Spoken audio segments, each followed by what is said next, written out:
Tremayne here. I had an idea. And I definitely wanted to just go along with it, not analyze it, just go with the idea. My idea is this. Now, I'm not on Facebook. I don't spend much time on Facebook, but a good friend of mine, he put me on to this idea of going back and looking at your memories on Facebook, which is really interesting because I did it a few times and it's almost what I told him. It's almost like a algorithmic fortune cookie, because it's amazing how the algorithm can pull posts that you made from 3 years ago, and they happen to be relevant today on the day that you actually posted it. So what I'm going to do is I'm going to just quickly, and I might do this from time to time. I'm just going to quickly go through my Facebook memories. I'm just going to react to them. I'm going to tell you my first thought that comes to them when I see it. So, okay, let's see. 3 years ago, September 2nd, 2017, I was listening to, I love him, MXX Will. Oh man. So I used to listen to his, when I'm working or something, he has the best like instrumental beats. I would definitely recommend him. Wow, that's pretty cool. Arrow Up. This is, let's see what this video is here. Oh, okay, yeah. This was from an event that I did with Sadie Sadiq about 3 years ago. We did these couch conversations where we brought together people from the community and we spoke about different things that were happening in the community. And it was cool because it brought together a lot of people that probably would not have been in the same room, and it brought them into the same room. So yeah, that was definitely a cool event. Okay. September, 2016. This is 4 years ago. And what I write, by a show of hands or likes, who watches shows on PBS? If you do or don't, why? Interesting. Okay, yeah. So I believe I asked that question because I was developing this content, this couch conversation content, and I really believe that there would have been a space for that content on PBS, which is Public Broadcasting System. And if you don't know this, PBS is huge. It's bigger than what you would think it is. It's like bigger than HBO, bigger than some of the bigger like Netflix as far as the reach is concerned. Also with PBS, I liked PBS at the time is because it was the integrity of PBS, meaning that it wasn't commercial television. So it wasn't commercial television. So it was more, the content had to be more pure. So definitely, I was getting a gauge on who watched it and who didn't watch it. Cool. Okay. 5 years ago. Interesting. If Kanye West were president, I'm going to watch a little bit of this to see what this is. Members of Congress, I have the high I don't know if you privilege can and hear distinct this. honor of presenting to you the President of the United States.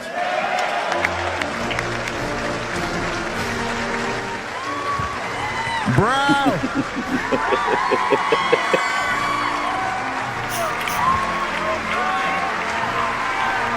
Listen to the kids. Oh my God. Wow. That's funny. I remember Y'all when he might said be this. thinking right now, I wonder, did he smoke something before he came out here? The answer is yes. I rolled up a little something. I knocked the edge off. Oh my goodness. Wow, that's funny. That's 5 years ago. It's interesting because he's running. He actually is running. I mean, it doesn't look too pretty or likely for him, but the fact that he's running is interesting. 5 years ago, this Huff posted like a little mashup or a little edit. But what's interesting about that, I'm gonna just reflect on that. So last night I watched an interview with Kanye West and Nick Cannon. It actually just aired last night, and it's this morning. I did this. I talked about it in my last video as far as like working your imagination muscle.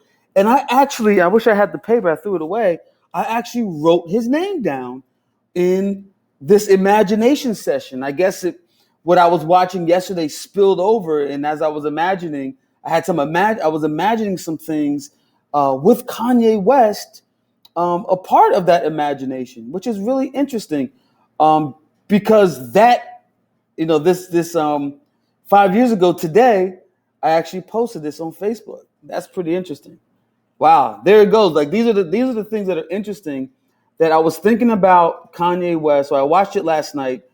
I was thinking about it today when I was doing my imagination exercise. And then here it goes. I posted it 5 years ago today. Wow, that's crazy. Oh, okay. That's my cousin, both of my cousins, Tasha and JT. Okay, 7 years ago today. Wow. What is this? 10 Secrets of Success. Interesting. This is from Steve Stout. Let me read a few off. Learn to fall in love with the pain of hard work. Know that pain is temporary. Every day matters. Return every phone call. Don't let what you can't do interfere with what you can. To get to what you want, you must do things you don't want to do. Know what you don't know. Respect the commodity of persistence. The more successful you become, the more humble you should be. And if you respect someone's success, don't feel ashamed to imitate their successful behavior. Wow. Wow. That's very timely. If you don't know who Steve Stout is, he's a former manager of Kid and Play. He managed Nas, business partner of Jay-Z. He has an ad agency called Translation and also a music technology company called United Master. So very successful dude. And I think at this time, he had wrote a book called The Tanning of America. And I believe I was in that headspace at the time. That's why I probably posted that. Oh, wow. 8 years ago. Okay, Alicia. So this is my sister. I guess she forwarded this message to me. And once the storm is over, you won't remember how you made it through, how you managed to survive. You won't even be sure whether the storm is really over. But one thing is certain, when you come out of the storm, you won't be the same person who walked in. That's what this storm's all about. Haruki Murakami. Sounds Japanese or something. Wow, that's powerful. That's 8 years ago. And let me think about that. 8 years ago, yeah, I might have been going through a tough time or something.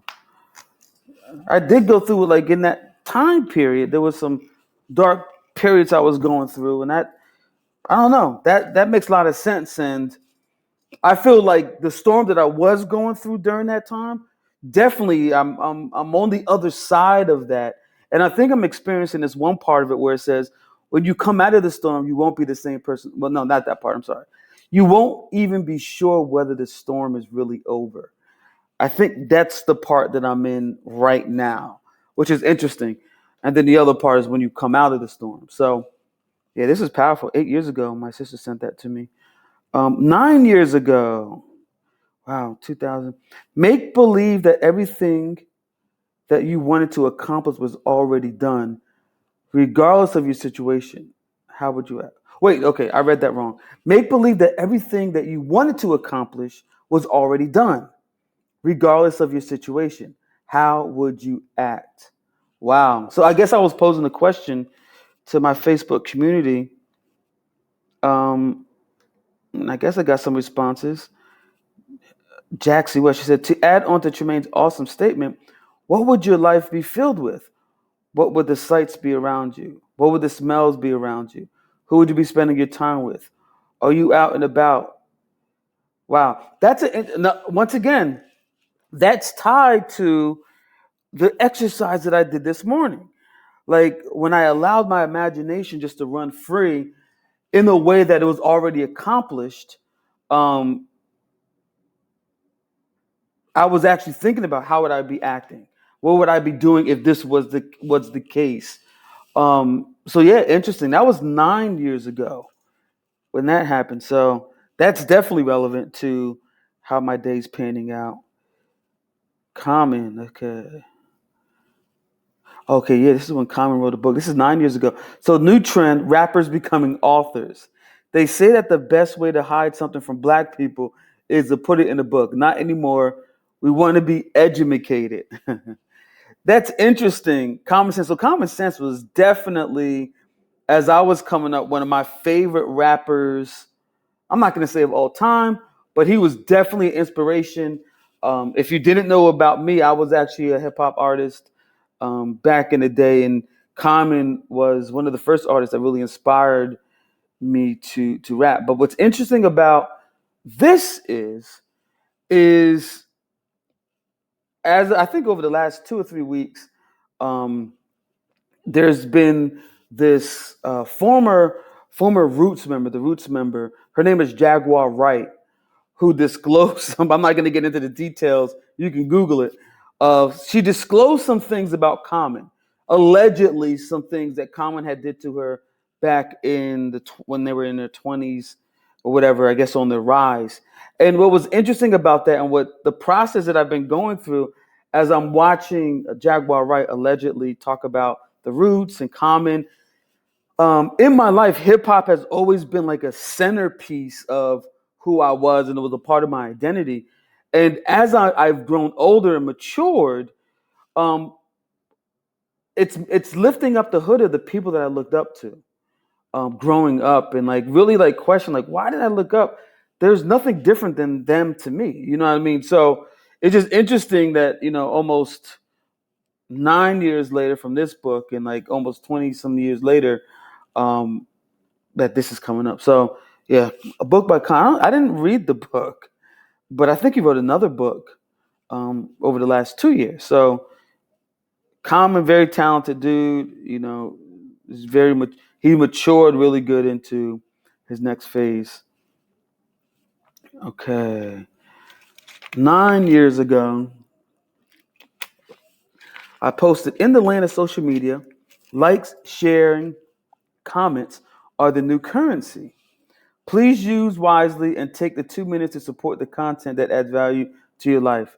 It's better to give than receive. And I guess I was basically, now this is almost 9 years ago. This is when Facebook was still pure. I think it was still pure. And I remember being in like the headspace at that time of really doubling down and really like engaged and excited about the potential of social media. So it was still new, it was still fresh. Yeah, I guess I had some interesting comments here. I'm not going to get into that. Okay, a decade ago, um, don't lie, you watched 90210. Yep. Yes, I watched 90210, which is that's interesting.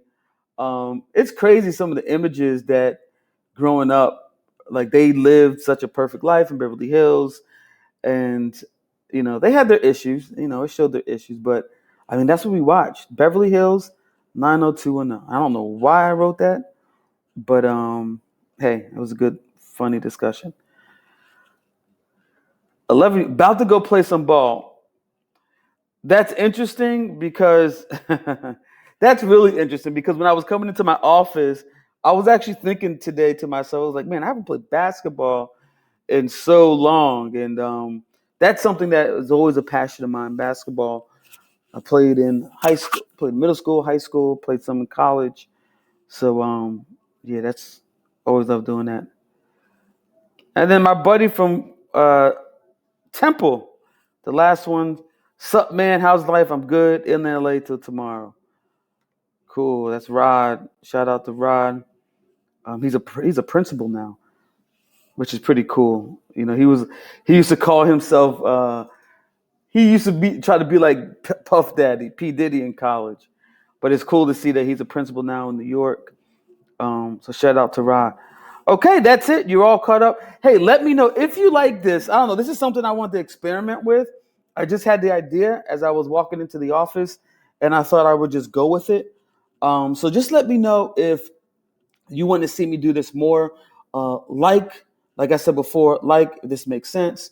If you have some questions or comments, put in the comment box, and make sure to subscribe to the channel.